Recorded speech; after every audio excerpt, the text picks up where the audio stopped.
option trainings, in general, anything related to technical aspects of the Control4 products and the best practices. So today we will speak about programming within the Control4, but it is nothing related to hard-coded programming, or you do not need to have any knowledge about programming languages. It is really straightforward, as Control4 home automation is in general designed that way that you have already everything prepared, like a building blocks, and you just need to connect the elements in order to get the best way of customization of the projects, which is adjusted to the customer requirements. So first of all, just to point out that Control4 programming is completely the same in X4 OS. So there is no any change between the way how you configure Control4 project in OS3 in X4, and generally Composer looks the same way. So OS3, X4, whatever you use, everything what I mentioned on this training is the same for both operating systems, because from that side, from the Composer side, there is no any changes in that part. So I have several scenarios prepared to show you how certain things are programmed in order to cover some most commonly used tools from the programming part in Control4. First of all, I'll start with AV part. As you know, in Control4, generally by defining the rooms, which means audio zones, videos and audio endpoint, you already prepared the whole audio and video routing. So generally, just by properly defining the connections, by properly defining the endpoints in certain room, the you already have predefined your audio and video paths. Of course, additionally to that, you can have additional programming in terms when certain source is selected, do certain thing, or group certain audio zones to be part like to act like a single audio zone.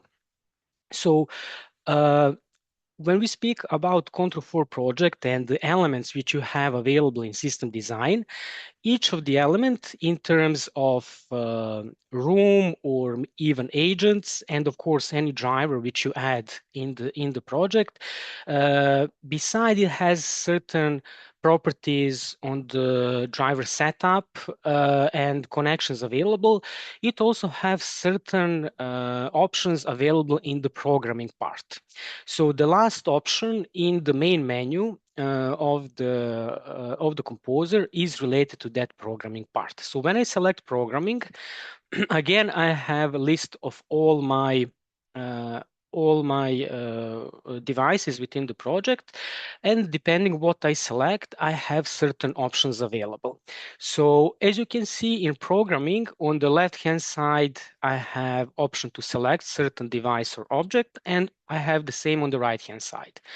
Left-hand side defines the event which is triggering certain action, and the right-hand side is the action which is triggered. So it is as simple as that, just to combine your event with the action on the right-hand side. So speaking of audio and video control, we have some events available on the room level in terms of what is happening when, let's say, room is off, there is some audio selection change, the video selection, or when certain command is received in the room. So we have full flexibility in terms what we do on the room level when we have some of this action detected. So let's say I can say in this case, when my audio selection changed, that means I enter the listen menu and I'm selecting certain audio. And in this case, I can say whatever I select in terms of listen, in terms of audio source, I can say I would like to switch my, let's say, light on in this room like this. So this is like straightforward programming in terms I have action. When that action happens, I trigger. When that event happens, I trigger certain action. In most of the cases, we will not have that like straightforward programming because generally the whole point of programming is to define some scenes and some specific behavior of the system which exactly matches the requirements of the end customer. So for that reason, we don't have in the action side, we don't have just a simple programming execution. We have three types for each of the object of the or the driver. We have three types of actions which can be added in programming. The first is execution of command. And in this example, I selected the light. And you can see that this light load driver provides many options just in terms of command execution. So we have simple on-off toggle, set brightness, setting the LEDs on the keypad because this is adaptive phase dimmer driver. And also below, we can define specific command as well for this driver. But that is just command execution. In order to have more options available and more deep programming, we of course have conditionals available as well, which means for whatever event is triggered, we can say if certain conditions are met, only then we can trigger certain command. And that is that middle tab on the action part where we can define what is that additional condition which needs to be fulfilled before the command is triggered. And the last tab, which is available for each driver or the object, is so-called loop. Loop provides you possibility to run all the time the list of commands which you define under the loop, all the way until the main condition is fulfilled. So let's say if light is on, I run the list of commands all the time until lights go off. So as you can imagine, the loop can be quite dangerous in terms that if you define too long list of commands and if they are running too quickly without any delay or timer built in, it can really simply overload the processor.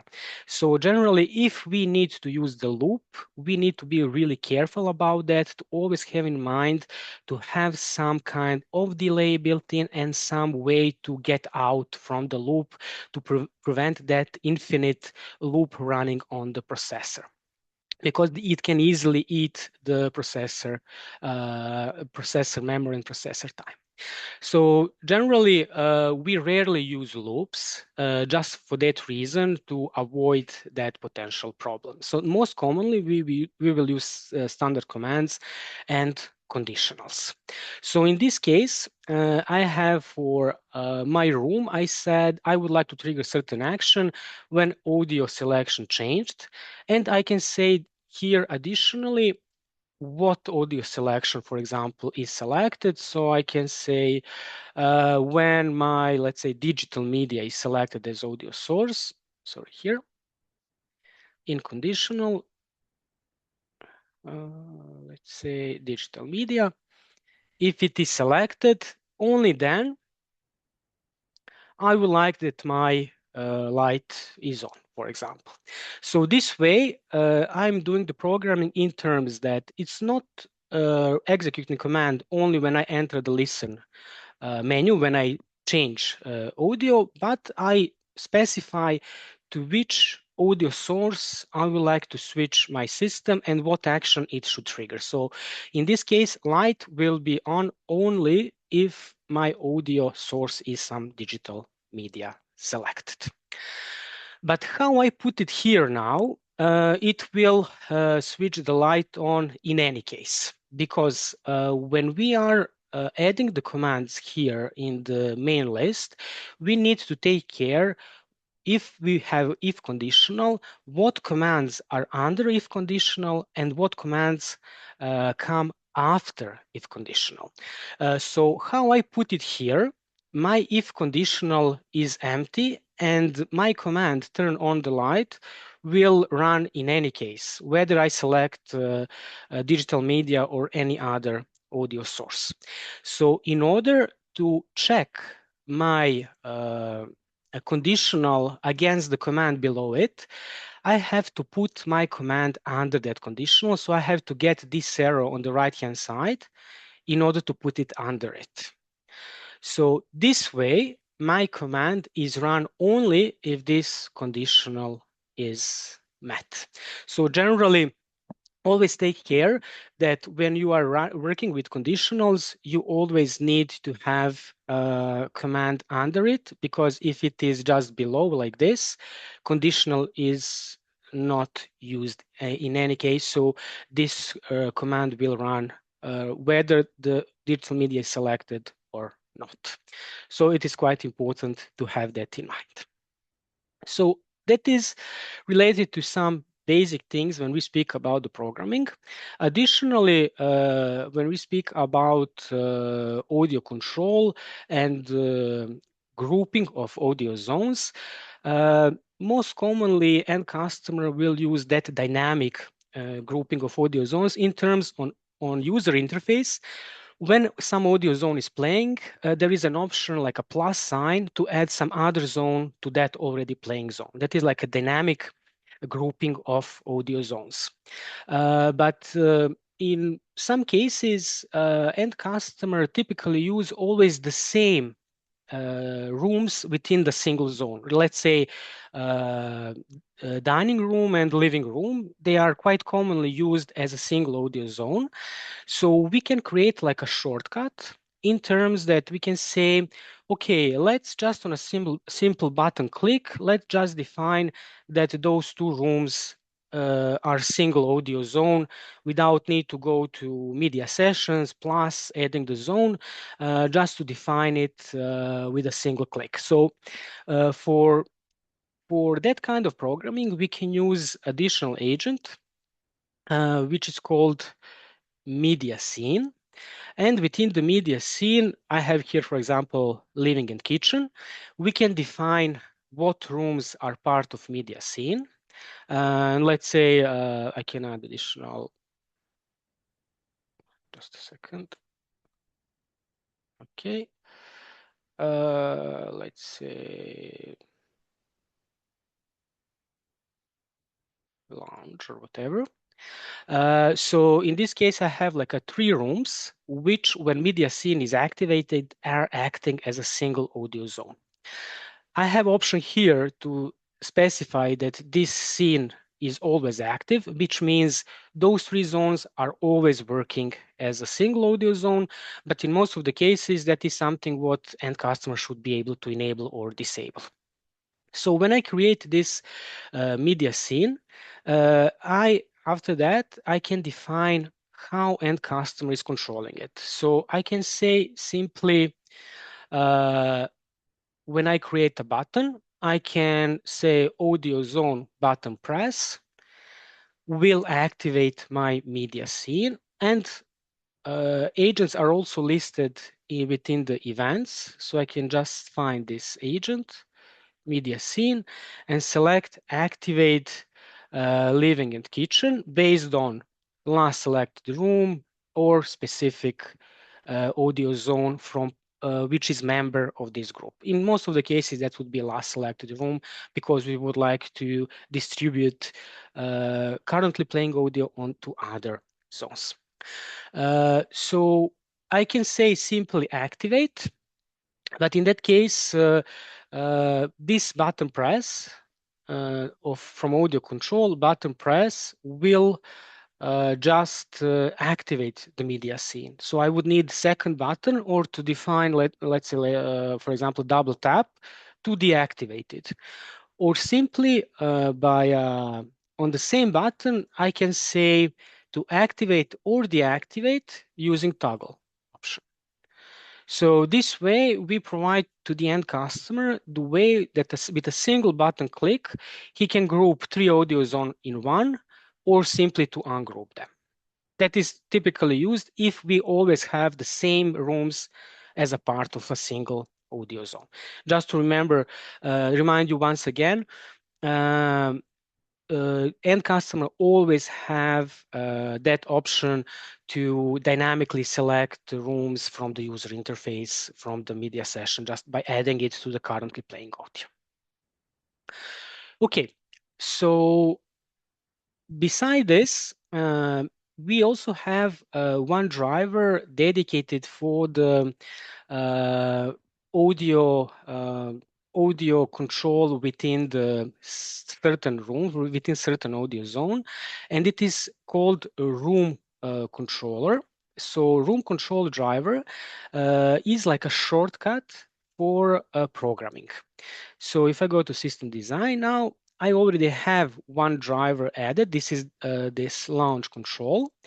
And in the room control driver, you have options, of course, to select certain room. You can select multiple rooms for a single driver, but typically we add one room control driver per room and we select that specific room. And we can define many different options which we can call from the driver automatically this way, and which simplifies the whole programming process. So in this example, I have defined one preset and I use radio station from TuneIn, and I can define up to 5 presets on this driver. So it is quite simple to configure it. I just select the audio source and I select, if it is, let's say, radio, I can select certain radio station as my preset.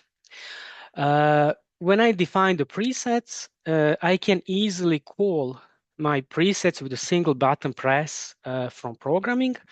So when I go to programming here, and when I go to the, let's say, keypad button, let's say music button press, and I go to room control driver, launch. Here I have options to define what this button press is doing. So I can use, let's say, standard preset cycler, which includes off, which means every time when I press the music button, it will select first preset, first radio station, then second radio station, and the last state would be music off. And then when pressed again, it will go back to the first radio station.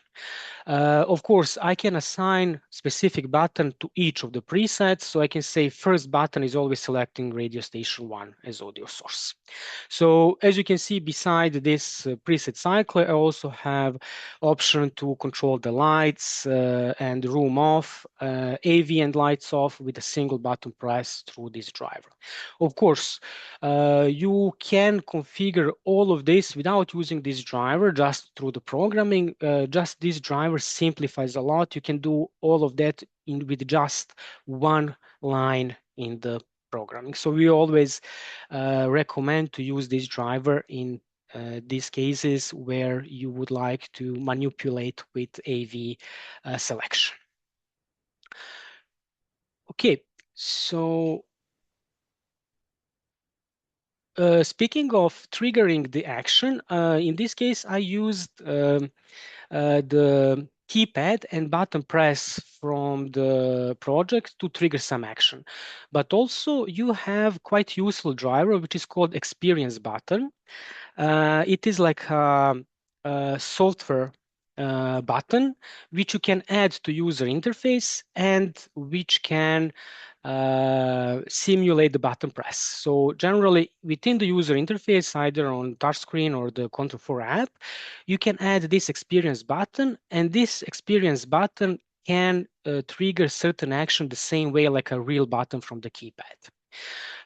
So what is also quite commonly used with experience button is the icon change. It is quite easy to change the icon for on and off state within this experience button. You just need to enter the code and change the images for on and off state. So that way you can even customize that button, how it looks like within your user interface. And furthermore, in programming, you can define what it is doing. In this case, I linked my experience button to control the preset cycle from my room control, but it can do whatever you prefer. So just have in mind, beside the card button from the keypad, you also have this option like a soft button as experience button driver. Furthermore, what is also quite commonly used driver when we speak about specifically about the holiday mode, so-called holiday mode of the project, is the mockupancy driver.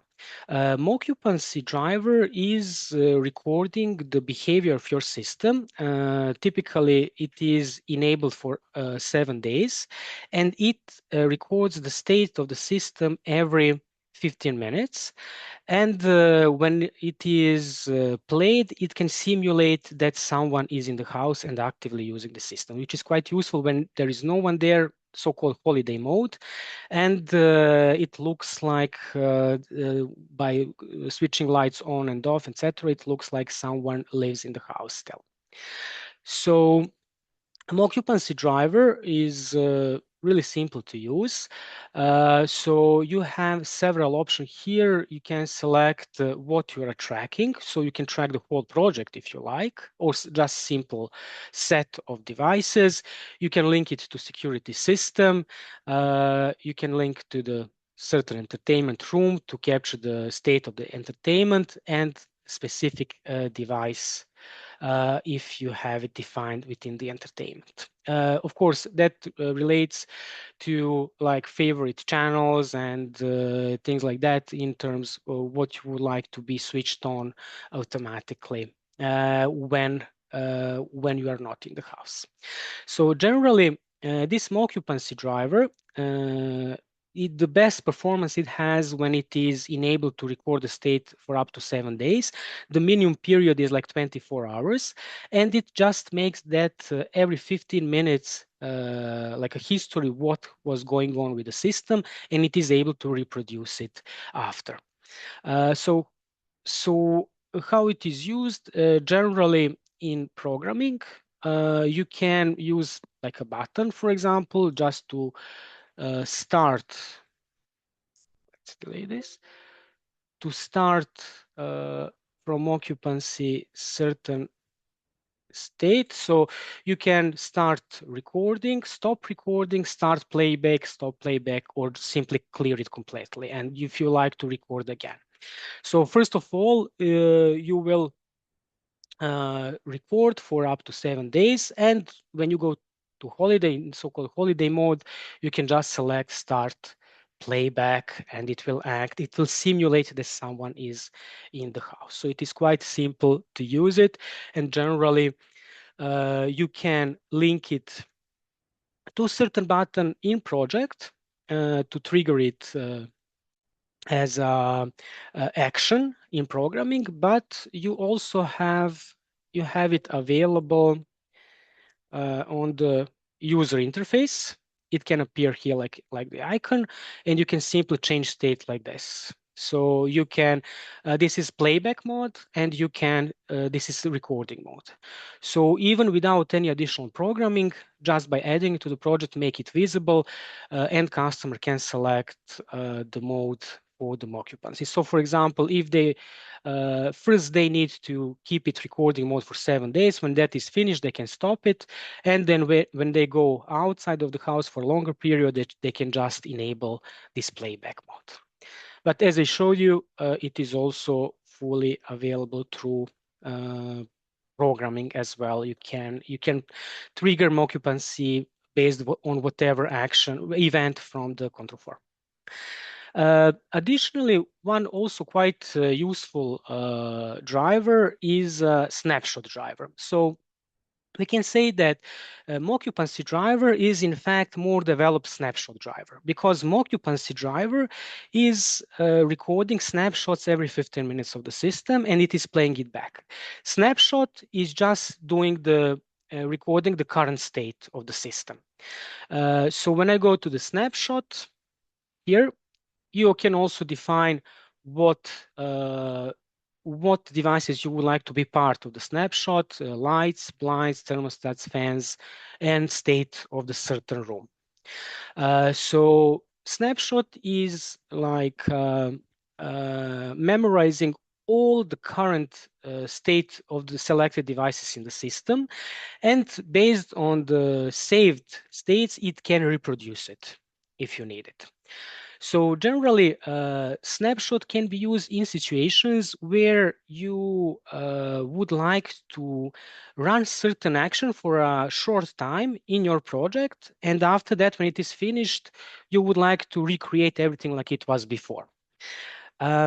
Example for that would be, for example, announcement. But generally, announcement should do it by itself. Announcement has like a built-in start and recall snapshot before and after it is done. But if you would like just to be sure that everything is running properly, you can always add snapshot before and recall it after announcement finished. So just to show you how that would work, for example. So let's say I'll use doorbell from here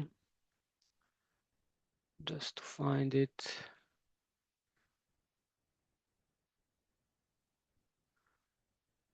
Say like this. Call button press. Call button press, and I will run some announcement. Announcement is agent for itself. I already have some predefined announcements. Let's say this one or whatever. So I can say, okay, let's just to be sure, let's save the status before announcement is run and recall it after. So I can go to snapshot. And as you can see here, you have only two options. So I can take the snapshot and recall the snapshot after the announcements. So how I put it here now, it looks like it is done correctly. But just have in mind that when I list commands one after the another in the Control4 projects, they are generally run at the same time. So this time between command execution is really, really short. So the good practice is whenever I need to list commands one after the another, to always put some small delay between them, just to be sure that system has time to finish previous execution and to start with the next one. So let's say typically we can put 1 seconds or even lower than that, we can put 500 milliseconds. And for that, we use this delay option. So in this case, I will put two delays. Let's say take snapshot, delay, execute announcement, delay, and recall snapshot. So always remember, whenever you need to run the list of the commands, always have in mind between the commands to have certain delay, just to make a better overview about the order of commands which are run by the processor. So speaking of delay, that is something what is available here. So you just with a double click, you can put it in programming. So it is already there for you to use it. Okay, so that is... Excuse me, Yes. Alexander, I have a question. Of course. If the announcement is like 10 music from 10 seconds, if you Mhm. record the snapshot before the end of those 10 seconds, will that be a problem? So generally, this execute announcement intercom, it will freeze the system, and nothing will be run until it finishes. So announcement has like a priority, and it blocks anything else. But as I mentioned, this is just an example. Generally, we do not need to do it. This is already like a built-in within the announcement. This is just an example how snapshot, what is the main purpose of the snapshot. So your announcement will work perfectly fine even without snapshot in this case. Okay. But yes, announcement always has a priority, so it blocks everything until it is finished. Okay, thank you. No worries. Okay, any other question maybe? Okay. So the next scenario I would like to cover is also quite simple, basic programming operators. Those are and or. So generally, I showed you that in programming we have like in action on action side we have programming command like execution, and we have conditional. So in most of the cases, we will not have just one conditional, we will have multiple conditional which should be met in order to trigger a certain command. So that is handled by and or operators. And it is also really simple. So let's say I would like to trigger some light based on the motion sensor.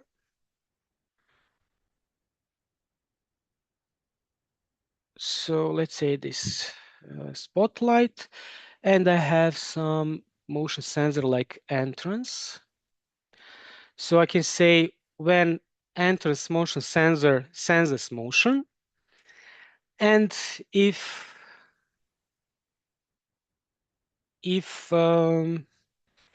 let's say my main hole, for example, sensing motion, and if it is a nighttime, I can use scheduler agent to define the nighttime. Just to find the scheduler. And if it is nighttime, then let's say switch the light on. So as I explained before, in order to have if conditional active, valid, we need to nest the commands within the conditional. So second one is under the first one, and command is under the second one, like this. So in this case, my light will go on only if both motion sensors entrance and the restaurant sensors motion, and main hall senses motion, and if it is a nighttime, only that way my light will switch on. So if I have more than two conditionals here, I can continue and keep doing that deeper nesting, one conditional within the other, and do it this way. So in programming, this nesting is not preferable way to do it, because simply it's not optimal to run it that way, and it uses more processing power. So for that reason, it is better to use AND operator. AND operator is helping in situation where we have uh, conditionals where all conditionals have to be met in order to trigger certain command. So in this case, instead of doing nesting of scheduler within this motion sensor conditional, I can just use and I can add my scheduler under and. It's nighttime, like this. And I can keep doing it with other conditionals here,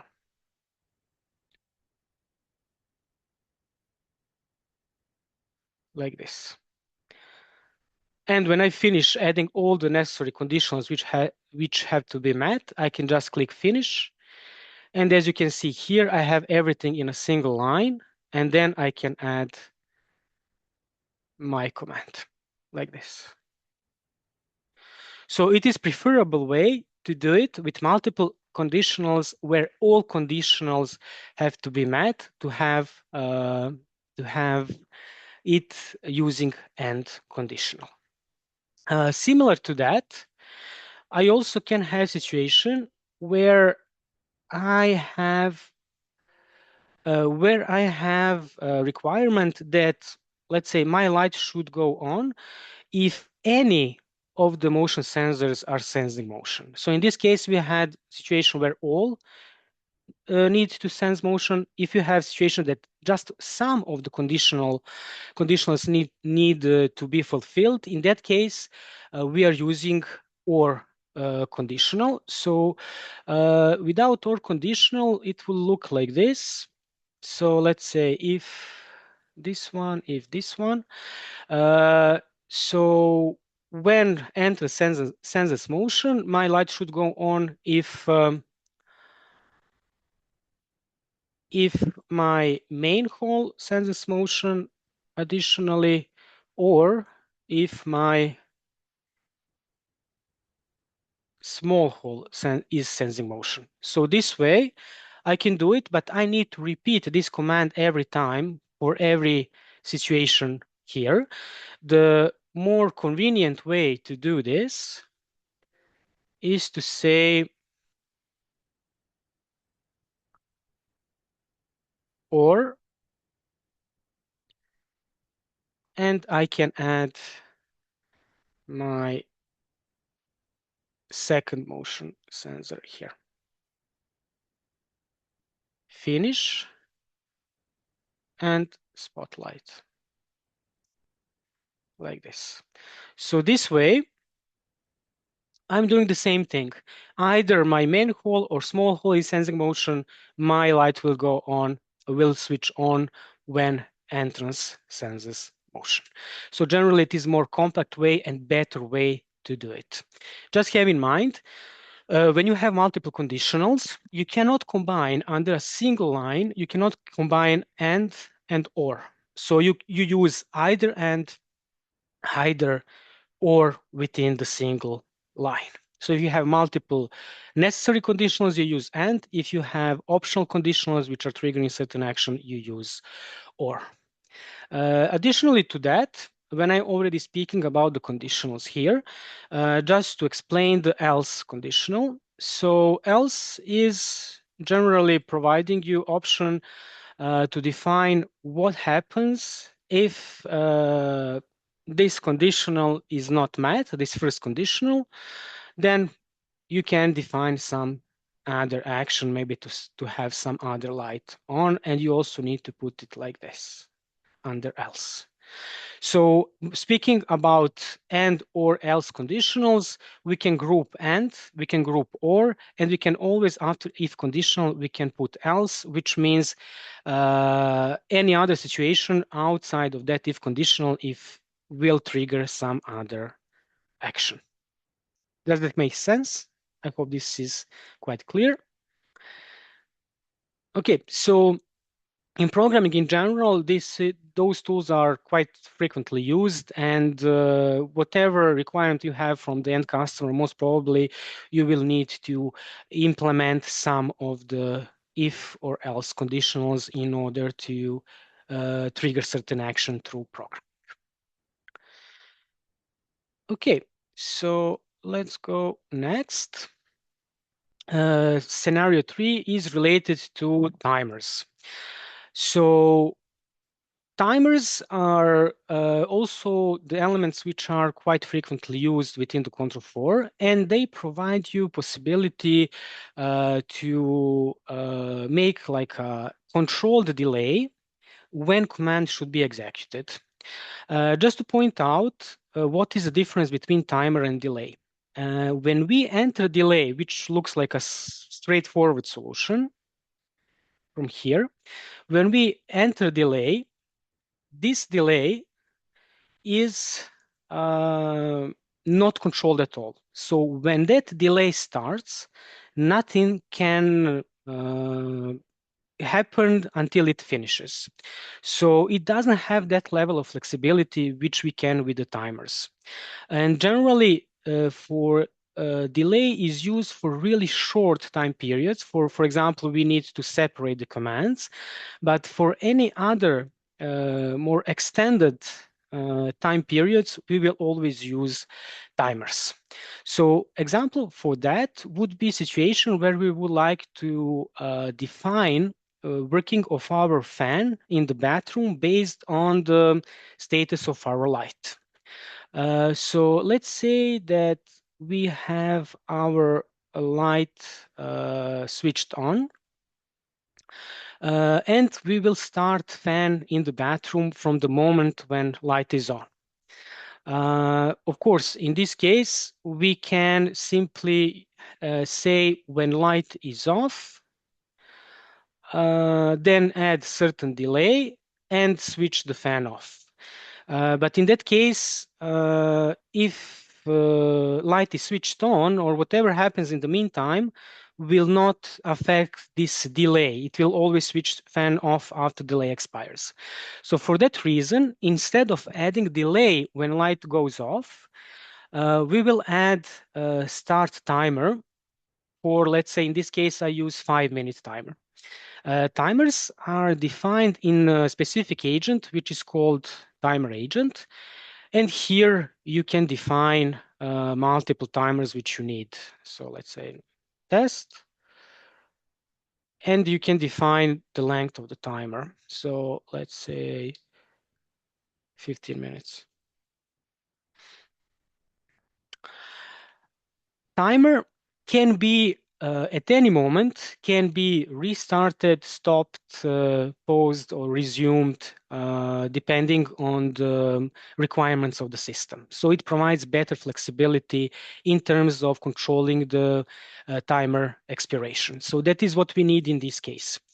In this case, when I say when a light switches off, I will start the timer of 5 minutes, which will, after that, switch off the fan. So when I go to the fan, I go to the timer now because I need to define what happens when timer expires.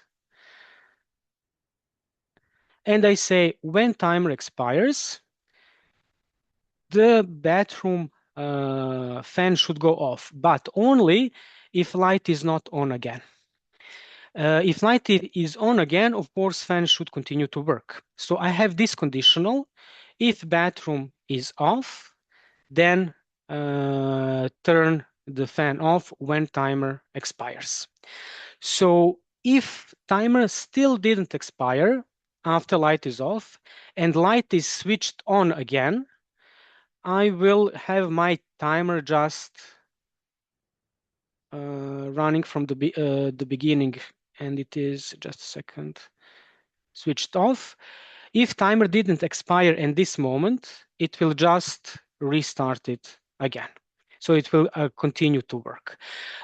Because this way I'm assuring that it runs all the time, regardless of the state of the timer itself. If light is switched on again and off, it will just continue to work after it. So generally, this provides you possibility to better adjust your so-called like flexible delay when you need to trigger certain command after the timer.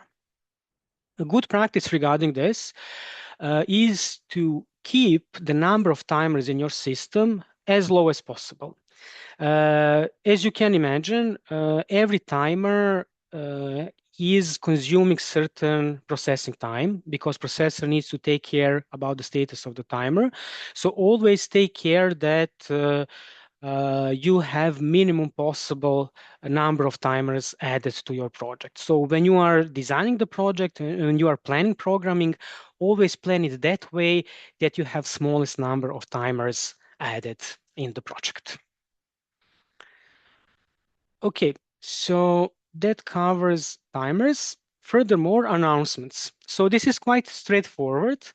Announcement related to the intercom, typically.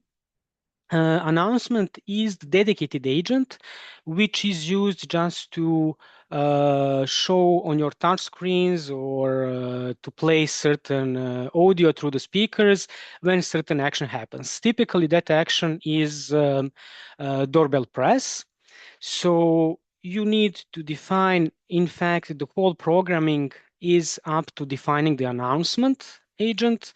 So when you go to the announcement, here we can define a picture which is displayed on the touch screen, and also we can add some text, doorbell or whatever. And we can define on which touch screen it appears. So let's say like 2 touch screens. And also in that case, the audio comes from the touch screen itself. Also, we can upload certain audio and select that audio from the local memory storage and define in which room we would like that announcement is running. So we can say it is in, let's say, I don't know, lounge.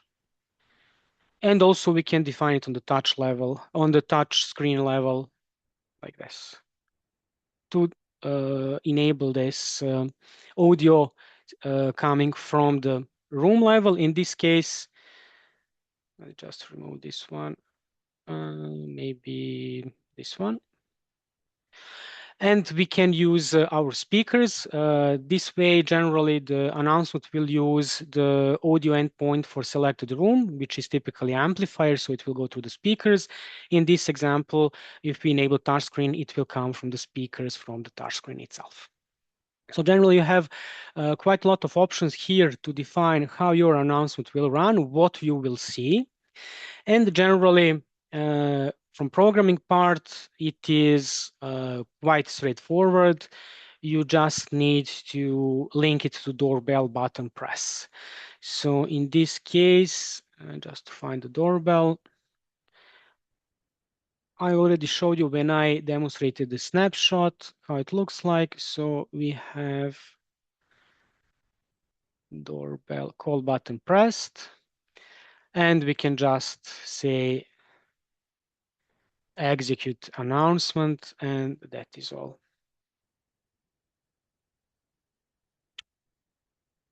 So you can, this one, never mind. We can say here with a single line of code, we can run this announcement. And in the announcement agent itself, we define where we would like to hear it and on what picture we would like to see on the touch screen itself. Also, we have one additional agents related to that, similar to announcement. It is called navigator agent. So when I go to navigation agent, sorry, I can define what camera I would like to see, what camera output, camera feed. So that can be, let's say, door station camera. And I can say where I would like to be visible. So let's say it is core one output controller, like OSD, and how long it should be on the screen. So let's say 30 seconds. The same way I can link it to the doorbell. So this way I can put my camera to the screen for 30 seconds if someone rings the doorbell. It's not that commonly used. Typically, the end customers wouldn't prefer to interrupt what they are watching. They just prefer to hear the audio through the announcement when doorbell rings. But just to know, you have these additional options, option related to that. And this navigation agent is used just for this, just to be part of the programming, as navigation agent itself doesn't have any settings within agent itself. Okay, so that is related to announcement part. Is there maybe any questions so far? And for the end, I would like just to cover variables. So if you don't have any way to achieve certain things through any if conditional or any option available from the driver itself, you can always use some custom variables in order to achieve some additional options which are not built in within driver itself. So variables, in this example, I will use variable to simulate like a cycler. A cycler we already have like built in the our room control driver.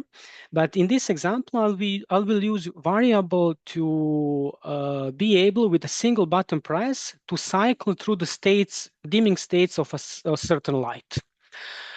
So every time when button is pressed, it will increase brightness on the light for like 25 50%, and the end it will switch off. So speaking of variables, that is user agent, specific user agent, where you can define it.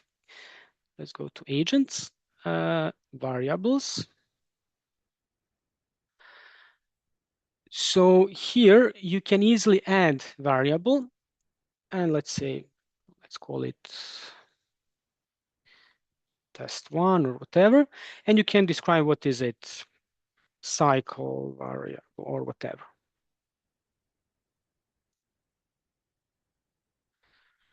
You have several types of variable which you can use. Boolean is the simplest one. It is a simple variable true or false to remember certain state. You can have color variable, device, float that is like a real number variable, number that is integer, or string. In this case, I will use a string, and I can add this variable as a new variable in the system. So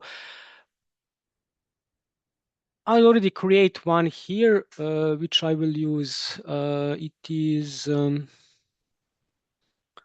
dimming one, which I will use in the programming, and it is describing level of dimming. Uh, Variables which you created manually will be listed here, and you will see the value added to certain value. What is the current value of the variable in this column?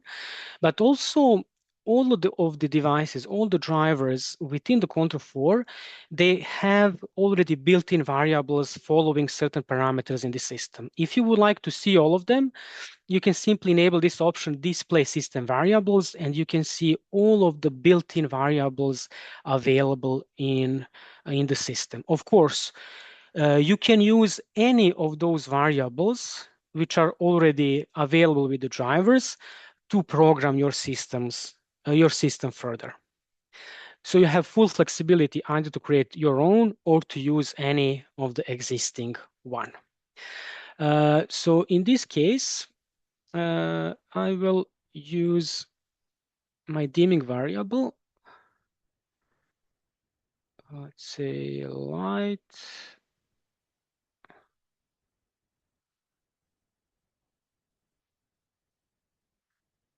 No, that's not one.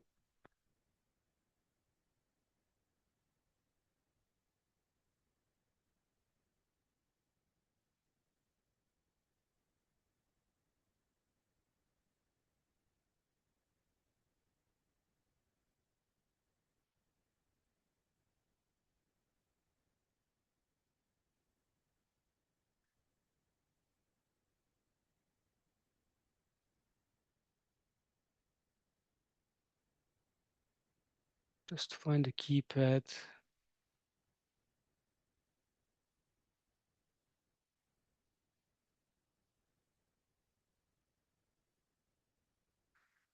Okay, in any case, if you are not sure where certain programming is, you can always go to Detective Suite here, and you can select Tab Programming and see where certain programming is located. So just to find the one I created now, here it is, entrance hall. This is what I'm looking for. entrance hole turns on. Okay.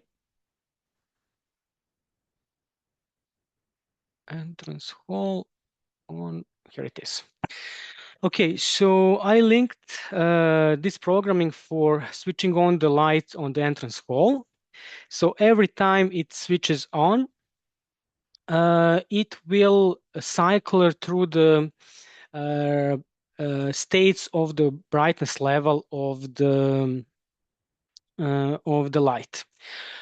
So what I created here, I have like three conditionals and the four unconditional state, which is inspecting the status of the variable. So first time when I run this programming, my variable will not have any value on it defined. It is string variable. So I will turn off, that is like a initial state, turn off the light and set the variable, the name of the variable is dimming to off. It is like a string off.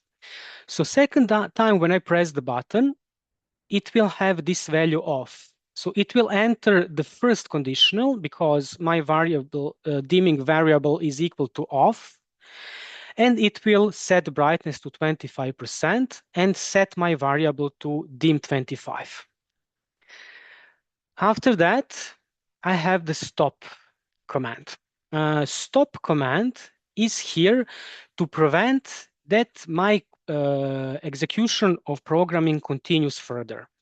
Because here I would like that only one of those conditionals run based on the status of the variable, not to continue to run further. So only one of those selections should execute. So without stop, when I change my dimming variable to dim 25, it will automatically match the second conditional equal to dim 25 and run this part of programming again, which I don't want. So my stop command is generally stopping the execution of the programming at this place. Stop you can find here as an option within the main operators from the programming. So that way I'm separating each conditional as independent part of the for the execution in programming. So in each part, I set up the value of brightness of the light, change the variable name that is the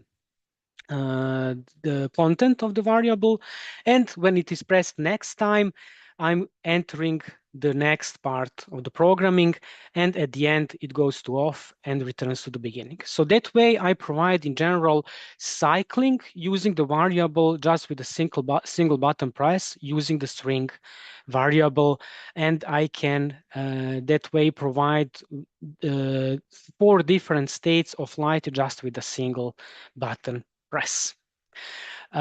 Here we have two operators available, stop operator and break operator. The main difference is that stop operator is completely stopping any kind of programming which goes further. So it is going away from this programming part. While break operator, it will just go outside of the nested part of programming. So if I have a break here, it will just go out from if conditional and get to the another conditional. So if my break is, for example, here, it will come here, it will not run those two commands, it will go to next conditional. So in this case, as I don't want just to skip commands in my conditional, I would like completely to get out of this programming section, I'll use stop. So break and stop are used to generally stop with that successive execution of commands which are in certain programming part. In general, variables as you can see, there is no any limitation how you can use variables. Depending on what you would like to achieve, you can use, for example, integer variables, use it as a counter. And when, for example, counter reaches certain level, then trigger some action. You can use some of the existing systems variables to follow certain state, and based on some critical value, you can simply shut down some device, etc., etc. So I would say that variable provides you next level of programming flexibility within the Control4, but in general, it still keeps the same pattern, the same way how you do the programming, as you can just use a variable from your variable agent, and you can just select it from here. It is in event side. Just to see. You can just select it from here and see when it changes, do a certain action, or here in action side, you can make conditional if variable is with certain value, or equal or not equal, or if it is equal or not equal to some other variable from variable list. So you have full flexibility to continue using programming with your custom and system variables as well. Okay, so that is all quick overview what I prepared for today. Of course, when we speak about the programming, we can speak the whole day, because as you can see, you don't have any limitations what you can do with the Control4. I just wanted to present all the main elements which you can use and which you have available like a built-in within the Control4. Do you have any questions for me? So we have one question. We can do this programming with a numeric variable too, but what is the difference between numeric and string variables? What is the difference? The difference is that you have different conditions here available. So with numeric, you have, I will show you, you have option to compare it. Just to find some numeric, maybe this one. This is Boolean number.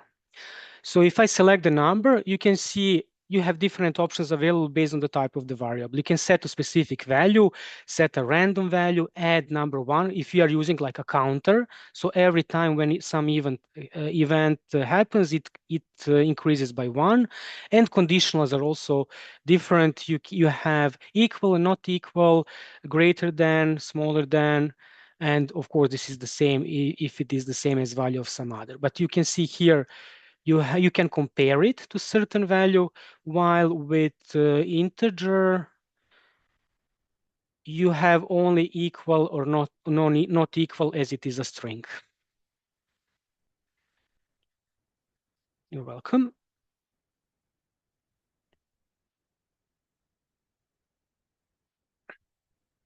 Any additional question, maybe?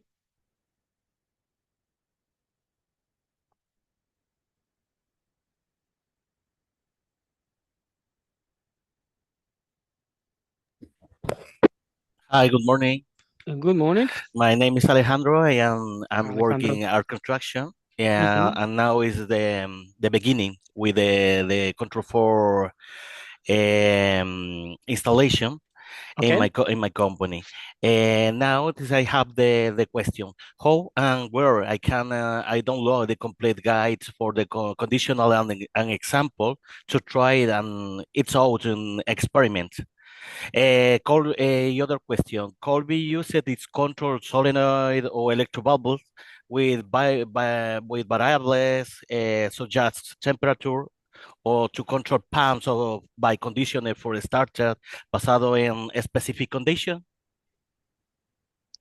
So the first question is where you have like where you can like test what options you have, or where you have user manual for the program. I'm not sure that I understood well. You always can if you don't have like a demo system, you can always use a virtual composer and try to test the system there. What you have is an options. Speaking of user manual, all of the programming elements are explained in the full Composer Pro user manual, which is quite long, like more than 600 pages long. But there you have all elements explained in that part. For the second question regarding I think it was related to the thermostats and the status, you have that all depends on the driver which you use for the certain thermostats, because each driver provides has predefined list of the variables built in which you can use for programming. So, for example, let's say if I go to this light, I have those list of variables available. So depending on the driver you use, you have different list of variables available, which you can then use in programming and use the value from those variable to set certain action based on that. If you don't have that available from the driver, and simply there is no way how we can obtain that parameter to be available in Control4 and to rely our programming on that. So generally that depends on the driver itself, what options we have, what we can use in programming. Okay, does that answer your question? Do you need any additional explanation maybe?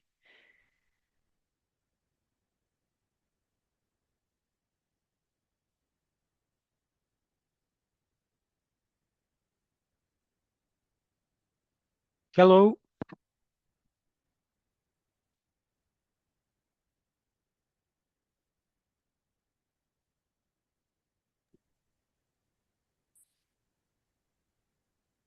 Alejandro.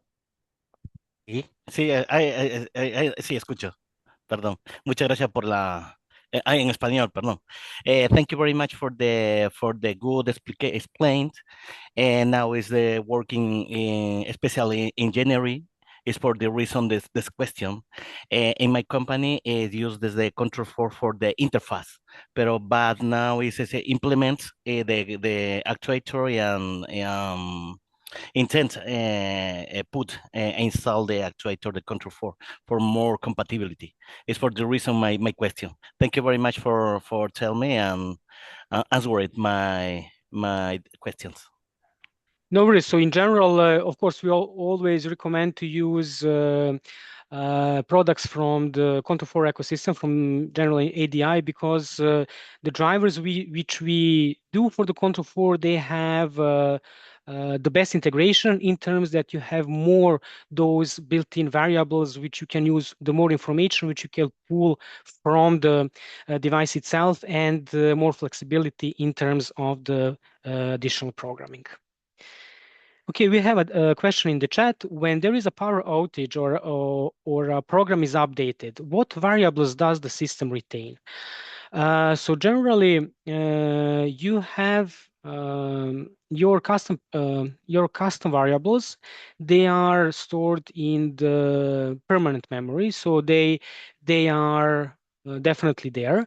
For the system variables, I'm not quite sure. Generally, that depends from the driver implementation, but in general, system variables in most of the cases are restarted every time when they're cleared every time when you have power outage or when you have restart of the system.